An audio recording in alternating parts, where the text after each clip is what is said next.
దేశ విదేశాల్లో భారతదేశ గౌరవాన్ని ఇనుమడింపజేస్తూ దేశ సేవకు ప్రజా సంక్షేమానికి జీవితాన్ని అంకితం చేస్తూ అవినీతి రహిత పాలన, సుస్థిరమైన పాలన, దృఢ నిర్ణయాలు తీసుకోగల సత్తా కలిగిన మన ప్రియతమ ప్రధాని గౌరవ శ్రీ నరేంద్ర మోడీ గారిని తమ అమూల్యమైన సందేశాన్ని అందించవలసిందిగా అభ్యర్థిస్తున్నాను. వారికి తెలుగు అనువాదాన్ని భారతీయ జనతా పార్టీ రాష్ట్ర అధ్యక్షులు శ్రీమతి దగ్గుపాటి పురంధరేశ్వరి గారిని చేయవలసిందిగా అభ్యర్థిస్తున్నాను. भारत माता की, भारत माता की, भारत माता की. నా ఆంధ్ర కుటుంబ సభ్యులందరికీ నమస్కారాలు. कल ही देश में लोकसभा चुनाव का बिगुल बजा है. आंध्र के युवा के सामर्थ्य को और बढ़ाने के लिए हम राज्य को देश का बड़ा एजुकेशन हब बना रहे हैं. यहां गुंटूर में NIDM, पलासमुद्रम में national academy of customs, indirect taxes and narcotics, Tirupati में IIT, तिरुपति में आईसर, करनूल में ट्रिपल ITDM, श्री सिटी में ट्रिपल IT, विशाखापट्टनम में IIM, विशाखापट्टनम में Indian institute of petroleum and energy, Mangalagiri में एम्स, विजयवाड़ा में national institute of design, Tadepalligudem में NIT, विजयनगरम में सेंट्रल ट्राइबल यूनिवर्सिटी. ऐसे कितने ही टॉप एजुकेशनल इंस्टीट्यूट का लोकार्पण या शिलान्यास केंद्र की NDA सरकार ने किया है, जो आपके युवाओं का भाग्य बदलने वाला है. ఆంధ్ర రాష్ట్రంలో ఉన్నటువంటి నిద్రావస్థలో యువతలో ఉన్నటువంటి నైపుణ్యాన్ని తట్టి లేపడానికి ఆంధ్ర రాష్ట్రాన్ని ఒక గొప్ప విద్యా కేంద్రంగా చేయాలి అనేటువంటి సంకల్పం కేంద్ర ప్రభుత్వానిది. దానిలో అంతర్భాగంగానే గుంటూరులో NIDM, పాలసముద్రంలో national academy of customs and indirect taxes, తిరుపతిలో IIT, కర్నూలులో IIIT, శ్రీ సిటీలో IIIT, విశాఖపట్నంలో IIM, విశాఖపట్నంలో Indian institute of petroleum and energy, మంగళగిరిలో ఎయిమ్స్, విజయవాడలో నేషనల్ ఇన్స్టిట్యూట్ ఆఫ్ డిజైన్, తాడేపల్లిగూడెంలో నేషనల్ ఇన్స్టిట్యూట్ ఆఫ్ టెక్నాలజీ, విజయనగరంలో సెంట్రల్ ట్రైబల్ యూనివర్సిటీ. ఇవన్నీ కూడా చాలా చాలా ప్రధానమైనటువంటి కేంద్ర విద్యా సంస్థలు. ఆ సంస్థలన్నింటినీ ఇవాళ ఆంధ్ర రాష్ట్రంలో ఉన్నటువంటి యువతలో నిక్షిప్తంగా ఉన్నటువంటి సామర్థ్యాన్ని వెలికి తీయడానికి ఇవన్నీ కూడా మేము ఇక్కడ స్థాపించడం జరిగింది. साथियों, NDA में हम सबको साथ लेकर चलते हैं, लेकिन दूसरी ओर कांग्रेस पार्टी है जिसका एक ही एजेंडा है, गठबंधन के लोगों को यूज एंड थ्रो करना. आज कांग्रेस को भले ही मजबूरी में इंडी अलायंस बनाना पड़ा हो, लेकिन इनकी सोच वही है। आप देखिए, लेफ्ट और कांग्रेस केरला में एक दूसरे को क्या कहते हैं, बंगाल में टीएमसी और लेफ्ट एक दूसरे के लिए क्या क्या बोलते हैं, पंजाब में कांग्रेस और आप एक दूसरे के लिए कैसी भाषा बोलते हैं।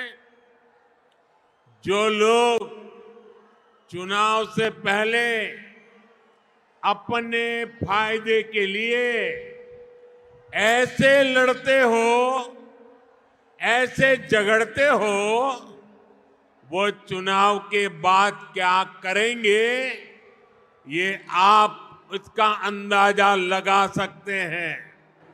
ఎన్డీఏ కూటమి ఏదైతే ఉన్నదో ప్రతి ఒక్క ఎన్డీఏ భాగస్వామిని కలుపుకుని ముందుకు వెళ్ళడంలోనే విశ్వాసాన్ని ప్రదర్శిస్తుంది. కానీ ఏదైతే ఇప్పుడు మనం ముందు చూస్తున్నామో, మన ముందుకు వచ్చినటువంటి ఇండియా కూటమి ఏదైతే మనం చూస్తున్నామో, ఆ కూటమిలో ఉన్నటువంటి వారందరూ కూడా ఒకరినొకరిని ఉపయోగించుకుని కేవలం అంతవరకే పరిమితం చేస్తూ యూజ్ అండ్ త్రో అంటే వాడి ఆ తర్వాత విసురు వేయడం మీదే వారి దృష్టి అంతా కేంద్రీకృతమై ఉంటుంది అని చెప్పి మనం అందరం కూడా గమనించాలి. ఇవాళ కాంగ్రెస్ పార్టీ మరి ఒక రకమైనటువంటి వారికి ఎటువంటి ముందు చూపు లేకుండా వారు అందరితో కలిసి మన ముందుకు వచ్చిన ఒక్కసారి ఈ కూటమి భావజాలం మీద మీరు దృష్టి కేంద్రీకరించండి. కేరళలో లెఫ్ట్ కావచ్చు, కాంగ్రెస్ కావచ్చు, ఒకరినొకరు ఏ విధంగా తిట్టుకుంటారో, ఆడిపోసుకుంటారో ఒక్కసారి గమనించండి. అదేవిధంగా బెంగాల్లో, వెస్ట్ బెంగాల్లో తృణమూల్ కాంగ్రెస్ మరియు లెఫ్ట్ ఒకరినొకరిని ఏ విధంగా దూషించుకుంటారో ఒక్కసారి ఆలోచించండి. అదేవిధంగా పంజాబ్లో కాంగ్రెస్ పార్టీ, ఆప్, ఈ రెండు పార్టీలు కూడా ఒకరినొకరు ఏ విధంగా దూషించుకుంటారో ఒక్కసారి మీరందరూ కూడా గమనించాలి. అంటే కేవలం తమ యొక్క స్వలాభం, వారి యొక్క స్వార్థం తప్పించి దేశ ప్రయోజనాలు వారి దృష్టిలో లేనటువంటి సందర్భంలో వారు ఏ రకంగా ముందుకు వస్తారు, ఏ రకమైనటువంటి పాలనని దేశానికి అందివ్వగలరో ఒక్కసారి మీరందరూ ఆలోచించండి. साथियों, मुझे याद है कि कैसे राम मंदिर के लोकार्पण पर्व के दिन पूरे राज्य में रामलला के फिर घर लौटने का उत्सव मना था। तेलुगु लोग कभी नहीं भूल सकते कि एनटीआर गारू कैसे वो भगवान राम और भगवान कृष्ण के रोल को जीवंत कर देते थे।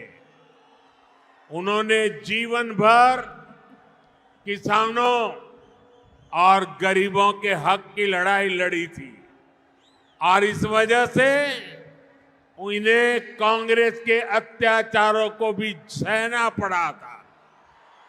कांग्रेस ने हमेशा आंध्र प्रदेश के गौरव का अपमान किया है।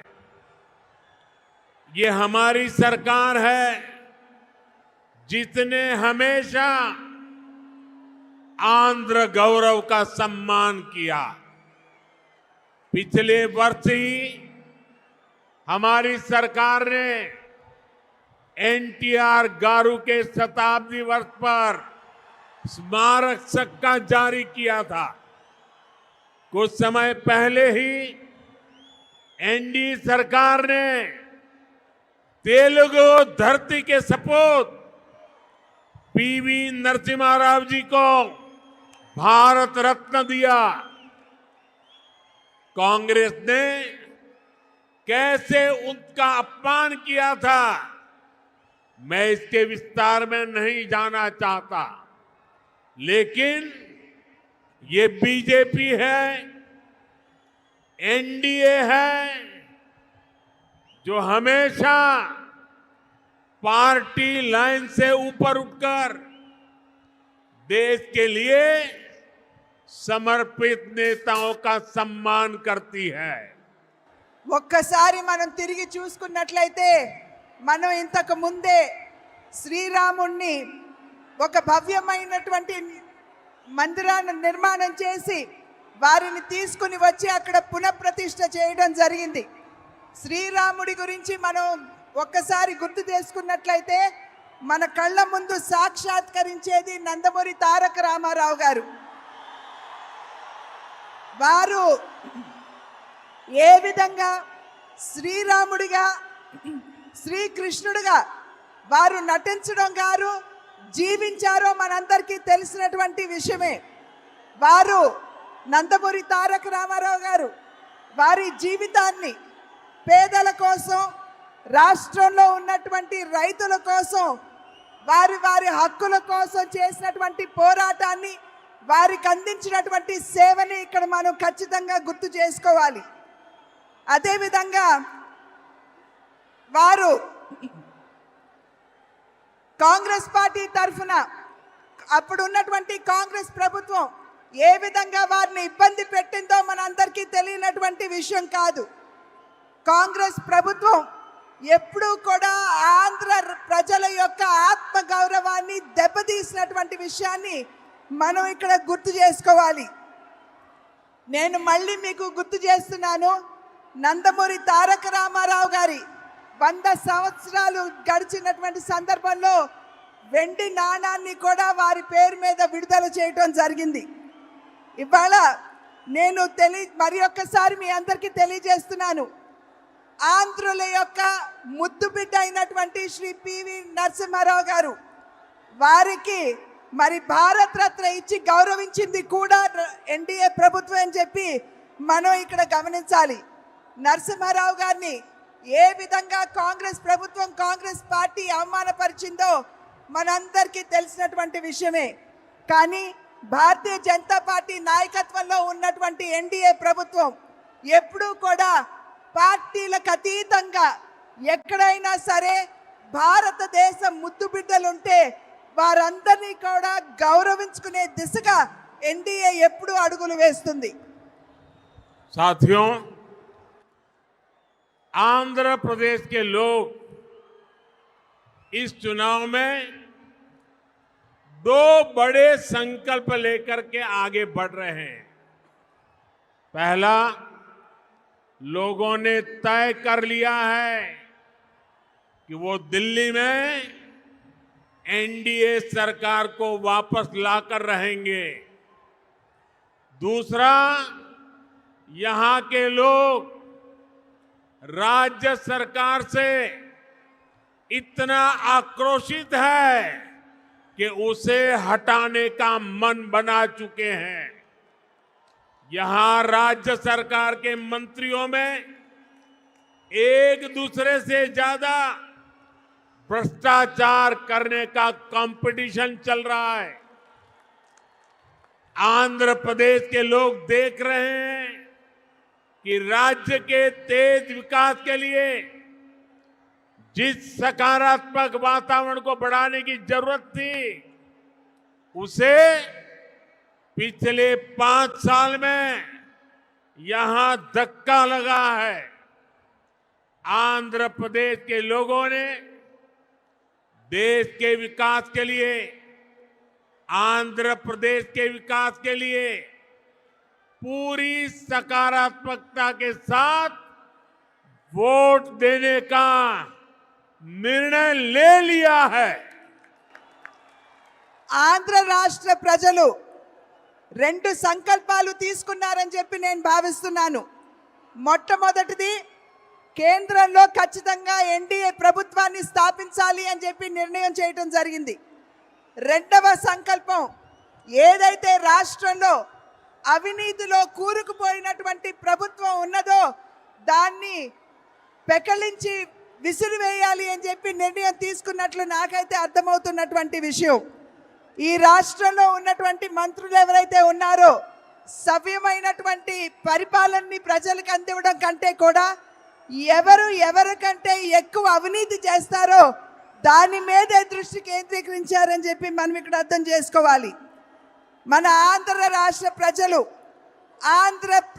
ఆంధ్రప్రదేశ్ యొక్క వికాసం అభివృద్ధి కనుక మనం ఆకాంక్షించినట్లయితే ఇక్కడ ఖచ్చితంగా ప్రతి ఒక్కరూ కూడా ముందుకు వచ్చి ఓటు వేయాలి. ఈ 5 సంవత్సరాల కాలంలో ఆంధ్ర రాష్ట్ర అభివృద్ధి సంపూర్ణంగా కుంటుపడింది అని చెప్పి నేను మీకు చెప్పనవసరం లేదు. ఆంధ్ర రాష్ట్ర ప్రజలు అటు దేశం అదేవిధంగా ఇటు ఆంధ్ర రాష్ట్ర అభివృద్ధి కనుక ఆకాంక్షించినట్లయితే ఖచ్చితంగా ఈ ఎన్నికల్లో మీరందరూ ముందుకు వచ్చి ఓటు వేయాలి అని చెప్పి నేను అభ్యర్థిస్తున్నాను. आंध्र के मेरे प्यारे भाइयों बहनों, आप ये गलती कभी मत करना कि आंध्र में जगन की पार्टी और कांग्रेस पार्टी अलग है. ये दोनों एक ही है. एक परिवार के लोग ही दोनों पार्टी चला रहे हैं और ये उनकी मिली भगत है कि जो सरकार के प्रति गुस्सा है वो थोड़ा गुस्सा कांग्रेस की तरफ चला जाए ताकि एनडीए के लोगों को लाभ न मिले. तो ये दोनों की चालाकी है. ये दोनों एक ही चट्टे बट्टे के आजू बाजू है. कोई गलती मत करना. ఆంధ్ర రాష్ట్ర ప్రజలు మీరు గమనించవలసినటువంటి విషయం, ఇక్కడ కాంగ్రెస్ పార్టీ మరియు వైఎస్ఆర్సీపీ వేరు పార్టీలు కాదు. 2 పార్టీలు కూడా ఒకే వరలో ఉన్నటువంటి ఖడ్గాలు. ఈ 2 పార్టీలు ఒకే కుటుంబం నుండి వచ్చినటువంటి నాయకత్వం వహిస్తున్నటువంటి విషయాన్ని మనమందరం కూడా గమనించాలి. ఇక్కడ చాలా తెలివిగా వైఎస్ఆర్సీపీ మరి వారి మీద ఉన్నటువంటి ఏదైతే కోపం ఉంటుందో ప్రజల మనసుల్లో దాన్ని నెమ్మదిగా కాంగ్రెస్ వైపు మళ్లించడానికి చూస్తున్నారు. కనుక మీరు తెలివిగా అటు చీలకుండా మన ఓటు ఎటు పోకుండా మీరందరూ జాగ్రత్తగా ఎన్డీఏకే మీరు ఓటు వేయాలి. साथियों, अगले 5 साल आंध्र प्रदेश के तेज विकास के लिए बहुत जरूरी है. अगले 5 साल विकसित आंध्र की नींव मजबूत करने वाले होंगे. अगले 5 साल आंध्र प्रदेश में गरीब कल्याण की योजनाओं के विस्तार के होंगे. अगले 5 साल आंध्र के युवाओं, यहां की महिलाओं को नए अवसर देने वाले होंगे. अगले 5 साल आंध्र प्रदेश में इंफ्रास्ट्रक्चर डेवलपमेंट को नई ऊंचाई पर ले जाने वाले होंगे. अगले 5 साल आंध्र प्रदेश में पोर्ट लेड डेवलपमेंट के होंगे, ब्लू इकोनॉमी के विस्तार के होंगे. और इसलिए आपको डबल इंजन की सरकार के लिए आंध्र की विधानसभा में और दिल्ली में लोकसभा के लिए वोट करना है. आपको विकसित भारत के लिए वोट करना है. రాబోయే 5 సంవత్సరాల కాలం మనకి చాలా ప్రధానం అని చెప్పి మీరందరూ కూడా గమనించాలి. రాబోయే 5 సంవత్సరాల కాలంలో మీరు గనక ఎన్డీఏకి ఓటు వేసినట్లయితే ఆంధ్ర రాష్ట్రంలో ఇక్కడ కూటమి కేంద్రంలో కూడా ఎన్డీఏ సర్కార్ కనుక ఉన్నట్లయితే ఇక్కడ మనం అభివృద్ధి చెందే ఆంధ్ర రాష్ట్రానికి తిరిగి మనం పునాది వేసుకుంటాం.